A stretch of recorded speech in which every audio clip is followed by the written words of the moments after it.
Kharkiv को पूरी तरह से तबाह करने की फिराक में इस वक्त रूस की सेना। लगातार धमाके हो रहे हैं, पुलिस विभाग की बिल्डिंग ढाई गई है, मिलिट्री एकेडमी पर हमला हुआ है, 21 लोगों की मौत हो गई है, 112 लोग घायल हो गए हैं। शहर दर शहर अपनी स्ट्रैटेजी से आगे बढ़ती हुई रूस की सेना।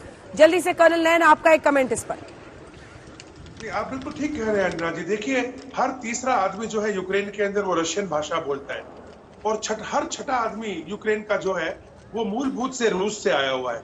तो ये डायस्पोरा है, बहुत ही ज्यादा नाजुक है, जिसको ध्यान में रख के शायद एक कॉशियस अप्रोच पहले की जा रही थी। जहां तक सवाल है खार्किव का जो आपने पूछा था, मेरे हिसाब से अब खार्किव को चारों तरफ से घेर लिया गया है, और ग्रेड या फिर ये कह लीजिए लॉन्ग रेंज आर्टिलरी और जो इनके multi barrel rocket launching systems हैं, इनकी जो मिसाइल्स हैं, उनको अब तैनात किया जाएगा। उससे पहले पैरामिलिट्री फोर्सेस को अंदर भेजा गया है, क्योंकि सवेरे एक न्यूज आई थी रंजना जी कि एक मेडिकल कॉलेज है जिसके ऊपर की टॉप बिल्डिंग के ऊपर कुछ स्नाइपर्स और कुछ लोग जो है वो मिसाइल्स लेकर के ऊपर चढ़े हुए थे।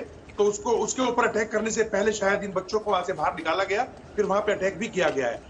खासकर जो पूरी रात वहां पे भीषण बमबारी हुई है, उसके अंदर एक मिलिट्री टारगेट्स को जो सिविलियन एरिया के नजदीक भी क्यों ना हो, उनको पिन पॉइंट किया गया था कल, और उनके ऊपर बहुत भयंकर तरीके से कल रात को जो है वो गोलाबारी हुई।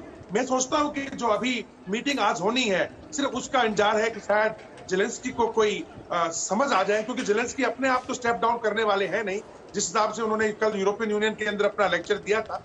और जो सिचुएशन है अंजना जी, अगर आप मुझे इजाजत दें, यूक्रेन के अंदर तो तीन तरह की पॉलिटिकल पार्टीज हैं। एक तबका है जो कि पूरा रूस के साथ तरफ दिखाई देता है, एक तबका है जो कि वेस्ट की तरफ जाना चाहता है, लेकिन 1990 के बाद और खासकर 2014 के बाद में एक नेशनलिस्ट 6-7 साल में जो भर के आए हैं, उनमें से एक नासी पार्टी करके है जिसको रूस समर्थन करता है। और शायद इस चक्कर में था रूस भी कि ये लड़ाई ना लड़नी पड़ती, और इलेक्शंस के अंदर नासी को आगे करके कुछ जो सांसद उनके साथ मिले हुए हैं उनके साथ मिलकर यहाँ पे कुछ गवर्नमेंट बनाते। लिहाजा आप देखना होगा इस सिचुएशन में आगे क्या पॉलिटिकल सिचुएशन बनती है, कैसे जेलेंस्की का कोई तोड़ निकल के आता है, और कैसे जो स्ट्रेटेजिक एम है रशिया का वो अपना पूरा करता है। रचना जी बिल्कुल, जल्दी से जनरल प्रसाद, आपका एक कमेंट आज की स्ट्रैटेजी पर। खार्किव से होता हुआ क्या अब ये मामला कीव पर प्रेशर का बनेगा?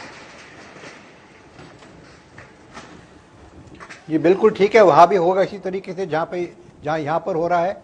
लेकिन जो बड़ी बात मैं आज देख रहा हूं कि आज की जो बातचीत है उस पर इन मिलिट्री ऑपरेशंस का क्या असर पड़ेगा। जो अब खार्किव और कीव में हो रहा है, इसके देखते हुए क्या आज बातचीत में कुछ बदलाव आएगा? क्या यूक्रेन के ऊपर कुछ प्रेशर ज़्यादा पड़ा होगा तो शायद वो कुछ बातें मानेगा, और अगर नहीं मानेगा तो क्या रशिया इस प्रेशर को और बढ़ाएगा? तो आज जो हो रहा है वो तो मिलिट्री ऑपरेशन की तरफ आपने डिस्कस काफ़ी विस्तारपूर्वक कर ही लिया है, लेकिन अगर इस वक्त सोचा जाए कि ये जो बातचीत का आज माहौल बन रहा है, किस समय होगी मालूम नहीं, अभी शायद दोपहर को या शाम को होगी, उस बातचीत का क्या नतीजा निकलता है। देखिए, इस बातचीत में दो बातें समझने की ज़रूर होंगी कि इसमें अमेरिका कितना हाथ लेगा, इसमें यूरोपियन यूनियन कितना हाथ लेंगी, और इसमें किस तरीके से वो यूक्रेन को भड़काएंगी या उनको समझाएंगी। भड़काएंगी माने कि तुम लड़ते रहो, हम तुम्हारे साथ हैं और तुम्हें बाहर से मदद करते रहेंगे, आपस में आप लड़ते रहिए, हम आपके साथ हैं। दूसरा कहेंगे नहीं, काफ़ी तबाही हो गई है, अब आप सीज फायर की बात करने को मंजूर हो जाइए, हम उसको भी सपोर्ट करेंगे।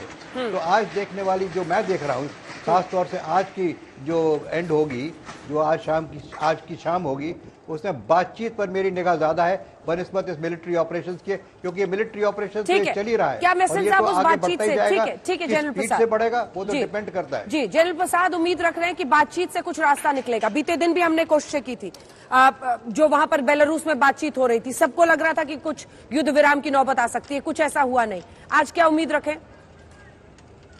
मेरे को तो कोई खास उम्मीद है नहीं, और उसका कारण ये है कि देखिए जिस प्रकार ये लड़ाई चल रही है, अगर ये बातचीत सक्सेसफुल होती तो पहले ही दिन हो जाती, क्योंकि अभी देखिए रेजिस्टेंस मूवमेंट और स्ट्रांग होता जा रहा है।